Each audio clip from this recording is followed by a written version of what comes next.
Hi guys, it's Mich Abiero for Project Fmile, and we are back with another video after 3 weeks. So clearly this weekly plan is not working out, but we are trying our best. So it is May, meaning it's Mental Health Awareness Month, and we're really excited about that. Secondly, Ramadan Kareem to all our Muslim brothers and sisters who are celebrating this Ramadan. May this Ramadan bring you happiness and joy and blessings in general. So yeah, let's get into today's video.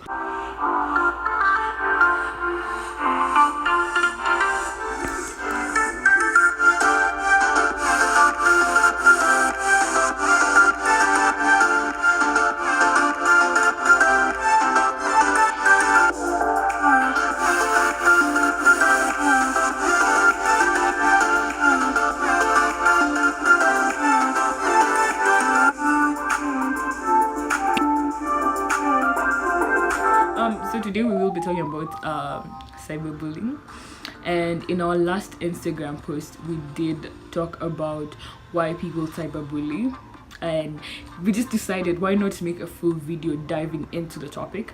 So of course I got my notebook with me, and yeah, let's define cyberbullying. So cyberbullying is a form of bullying or harassment using electronic means. It has become increasingly common, especially among teens.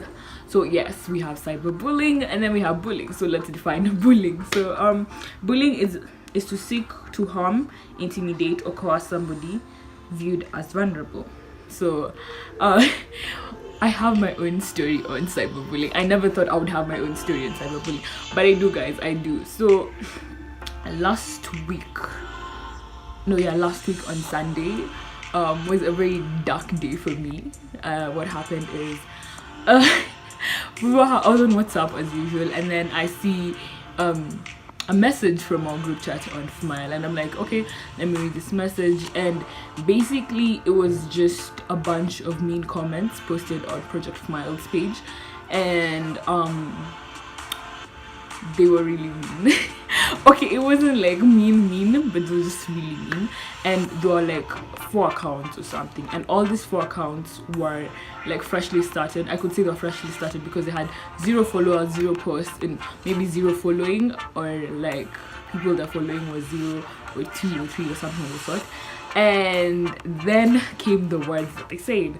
So some of the things was like they commented. How I knew it was about me and not the other founders was they commented something on a photo of me, and they said I don't practice what I preach, I am mean, how can I be talking about preventing suicide, yet I push people towards suicide. There's another one. I have written a post on cyberbullying on my own blog. I will leave the link in the description rather. So they commented on that was like back in 2018 April, and they're like, how can she have this message up, yet she doesn't practice what she preaches, she brings other women down, and things of the sort. And something like, how can you call yourself a humanitarian? You need to be human enough. It's ironic how I call myself a feminist and a mental health activist. It was just really comments. I was like, okay, where is this coming from? Where is this stemming from? And this person said, I go to the school and I bully people in school. And that was really ironic because I don't talk to people in school. And I remember even one comment was like, how can you be so confident yet you pull people down? Really contradicting statements. And I remember my first emotion was, wow. I logged into a page, so I read the comments over and over again. And then I broke down. I called one of our co-founders, and it was just a mess. And then I went and told my mom, and I showed her the comments, and I was a mess, to say the least. I was a mess. I was to lie that these comments didn't affect me would be hypocritical, like saying, oh yeah, cyberbullying, yeah, don't worry, it happens, but like it doesn't affect you. Because I was wondering, who have I hurt this badly to comment such things about me? That was my first question, who have I hurt this badly? And yeah, it took a while. Okay, it didn't take a while, it took me like 2 days to be over it because it wasn't so severe. But my first question is if you have an issue with me, please raise it up on my own page, DM me, I will answer you or something. But like, don't come talking about me on Project Fmile's page. So yeah, that was my own little story on cyberbullying, and it was crazy because I couldn't find out who these people were because all these usernames were like really crazy. I'm not gonna mention them, of course, but I couldn't track them. Like, oh, it was this person in school. So yeah, we will talk about the effects of cyberbullying, and I'll tell you if I relate it or not. So there is the aspect of anger and vengeance. So yes, I was really angry. I was extremely angry because this person brought out the aspect of me bringing down women, and for me, I don't do that. I don't bring fellow women down. It's not my kind of vibe. And I was angry, and I wasn't full of vengeance, but I was really angry. And I remember at a certain moment, I was like, you know what? I can't take legal action for this. But I was like, Michelle, where do you even start with legal action? Then another effect of cyberbullying is humiliation. Some people tend to feel extremely humiliated, and for really long I was tempted to take down my own Instagram page and just stop talking and my own blog, because I'm like, this is what I preach and people are saying that I do not stand for this, and I was so humiliated about myself. And you know, the fact that it's not only me who's gone through this, there are other people who have gone through worse forms of cyberbullying, and completely untrue things have been said about them. You feel so humiliated by these statements. And yeah, another thing about it is violence. Now I will explain violence. Violence is when you actually know the victim, the bully rather, and you will be tempted to confront them and you know, just go after them and beat them up or something of the sort. And please don't, please do not. Then we have depression. So if it is something that has been constantly recurring and it has constantly been happening, you are more likely to end up into a state of depression, and this is really unfortunate. Another thing is low self-esteem. Because of the comments being said online, you are more likely to suffer from low self-esteem, feel really pathetic about yourself. Another effect of cyberbullying is poor grades. So of course, with these comments being said about you, you're not likely to focus on your academics.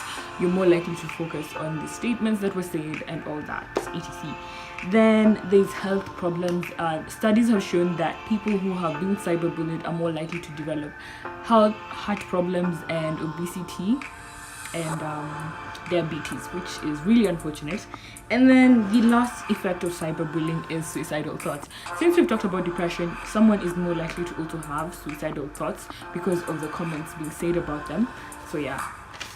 The next thing is, once I did experience that, I was like, why do people cyberbully? Or throughout the time I've seen people being cyberbullied and all that, I've always wondered, why do people cyberbully? And I did my research, and here are some of the points I got. So most of the time, cyberbullies believe their victim deserves it. Like, they deserve every comment they're getting or something of the sort. They deserve the meanness and the rudeness and all that.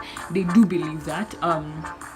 For kids that are viewed not as popular, they do cyberbully in order to feel like they're okay. To build up their self-esteem and make themselves feel better. Another reason why people cyberbully is because they lack empathy. They don't think, like, you don't stop to think, okay, what if someone said this to me? You're not thinking about that. You just lack empathy, to say the least. For popular kids, they view it as a way to stay popular, and they feed their ego through this. They feed their esteem. As I said, also for people with low self-esteem, they view it as a way to bring their esteem up. And also for popular people, like, we've had bandwagons going around bullying people. We all know these cliche stories or in movies and all that, popular kid bullying the unpopular kid and all that. It's the same cliche stuff. Sadly, it is true in life. There's a reason why people make movies out of this. It's because it's true or has some element of truth to it. And then another reason why people cyberbully is that they enjoy the anonymity that comes with it. Of course, when you're cyberbullying and no one is able to track you, or you just come up with a fake page, I don't know, like quotes SRS or something like that, I will probably enjoy the anonymity because I know no one can find me. Like, most cyberbullies enjoy the anonymity that comes with cyberbullying. And then of course, we're going to talk about how to deal with cyberbullying. First off, please do not respond. I beg of you, please don't respond. Don't respond to the comments, because this is going to make it worse, and it's going to make the cyberbully feel like, okay, I'm actually making a I'm actually affecting this person, so do not respond. Another way to deal with it is that delete, block, and repeat, and report. So thank God for features like on Instagram, Twitter, I also think, and Facebook, you're able to delete the comments. That's what my co-founders did. They deleted all the comments, and you could block this person. I chose not to, because I was like, you know what, Fmile is for everyone. We can't block people. But if it was my own personal page, definitely I would have blocked this person. Report it if you want to. Report it to Instagram, report it to Facebook, and all that. Do screenshot these things. The reason why we advise you to screenshot is as a way of keeping evidence that this has happened, this has happened, this has happened. So if it gets to a point where it's building up and you do feel like, okay, maybe I do want to make this a case or something, please do screenshot. The other thing is talk about it. I feel like what helped me get over it so quickly is that I talked about it, and I feel like for anyone who's been cyberbullied, the key thing is to talk about it. Talk about it to your friends, talk about it to your family, talk about it to anyone and everyone who's willing to listen to your experiences. English though. To listen to your experiences. Talk about it to a trusted adult, talk about it to your psychotherapist, talk about it to your psychologist, talk about it. Just pour your heart, Then do not dwell on it. I will advise you not to keep on rereading the comments, because you're going to dwell on it and your focus is gonna be there. So do not dwell on it. Please don't. Another thing you could do is take a break. Take a break from social media, take a break from Instagram, from Twitter. Just social media detox. I like to call it that. Just do a social media detox. Do not be online. Take some time off. Figure yourself out, come back into a bubbly space and all that. You could decide to make your account private if you want to. Then the other thing is positive affirmation. So what you do, as much as this person has brought out negative things, of course cyberbullying are negative, so please reaffirm yourself with positive things. Tell yourself you're beautiful, you're smart, you're confident, you're amazing. Just affirm yourself with this beautiful and positive words. And then the last thing is sympathize. This sounds ironic, and it sounds crazy, but sympathize with the cyberbully, in the sense of they're probably going through their own things, and doing it as a way to let out on the fact that they have their own things they're dealing with. So just sympathize with them. So this is it from us, Project Fmile. I hope you found this video educative. I hope you enjoyed it. Make sure to subscribe, to like, and to share to your friends. Follow us on all our social media accounts at Project Fmile on Twitter and Instagram. Do make sure you read our blog, www.fmile.wordpress.com. And bye.